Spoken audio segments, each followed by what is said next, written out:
അപ്പോൾ ഇന്ന് നമുക്ക് നല്ല കടുക്ക ഫ്രൈയുടെ റെസിപ്പി ഉണ്ടാക്കാം. കടുക്ക എന്ന് പറയുന്നത് നമ്മുടെ കല്ലുമ്മക്കായാണ്. അത് നന്നായിട്ട് കഴുകി വൃത്തിയാക്കിയതിന് ശേഷം നമുക്ക് ഒരു പാത്രത്തിലേക്കിട്ട് വെള്ളമൊന്നും ഒഴിച്ചു കൊടുക്കാതെ നന്നായിട്ടൊന്ന് പുഴുങ്ങിയെടുക്കാം കേട്ടോ. വെള്ളമൊന്നും ഒഴിക്കരുത്, അതിൽ നിന്ന് തന്നെ വെള്ളം വരും കേട്ടോ. എന്നിട്ട് അതിൽ നിന്ന് ചൂടൊക്കെ ആറിയതിന് ശേഷം അതിൻ്റെ വേസ്റ്റൊക്കെ എടുത്ത് കളഞ്ഞ് ക്ലീനാക്കി നന്നായിട്ട് ഒരു 3-4 പ്രാവശ്യം നന്നായിട്ട് കഴുകി വൃത്തിയാക്കി അതിൻ്റെ വെള്ളമൊക്കെ ഒരു പാത്രത്തിലേക്ക് മാറ്റി ഒഴിച്ച് വെക്കുക കേട്ടോ. അരിച്ചിട്ട് വേണം മാറ്റി ഒഴിക്കാനായിട്ട്.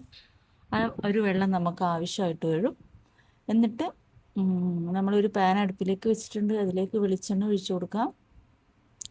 വെളിച്ചെണ്ണ ഒഴിച്ചതിന് ശേഷം ചെറിയ ഉള്ളി, ഇഞ്ചി, വെളുത്തുള്ളി ഇതൊക്കെ ഒന്ന് ക്രഷ് ചെയ്തിട്ട് അത് ഇട്ട് കൊടുത്തിട്ട് ജസ്റ്റ് ഒന്ന് വാടി വരുമ്പോഴത്തേക്കും അതിലേക്ക് ആവശ്യത്തിന് മഞ്ഞൾപ്പൊടി, മല്ലിപ്പൊടി, എരിവിന് ആവശ്യമായിട്ടുള്ള മുളക് പൊടിയും കൂടെ ചേർത്ത് കഴിഞ്ഞിട്ട് നന്നായിട്ടൊന്ന് വഴറ്റിയെടുക്കുക. ഇച്ചിരി ഉപ്പും കൂടെ ഈ ഒരു ഫ്രൈക്ക് ആവശ്യമായിട്ടുള്ള ഉപ്പും കൂടെ ആഡ് ചെയ്ത് കൊടുക്കുക കേട്ടോ.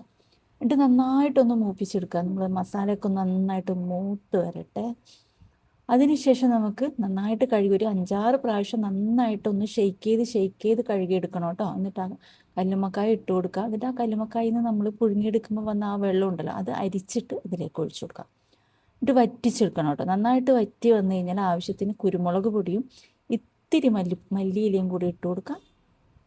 ഒന്ന് ഇളക്കി ഡ്രൈ ആക്കി എടുക്കുക. അപ്പോൾ ഇത്രയേ ഉള്ളൂ നമ്മുടെ കല്ലുമ്മക്കായ് അല്ലെങ്കിൽ കടുക്ക ഫ്രൈ ഇവിടെ റെഡി ആയിട്ടുണ്ട്. ഒന്ന് ട്രൈ ചെയ്ത് നോക്കിയിട്ട് ഫീഡ്ബാക്ക് അറിയിക്കുക. ചാനൽ ഒന്ന് സപ്പോർട്ട് ചെയ്യുക. Okay, thank you for watching my video.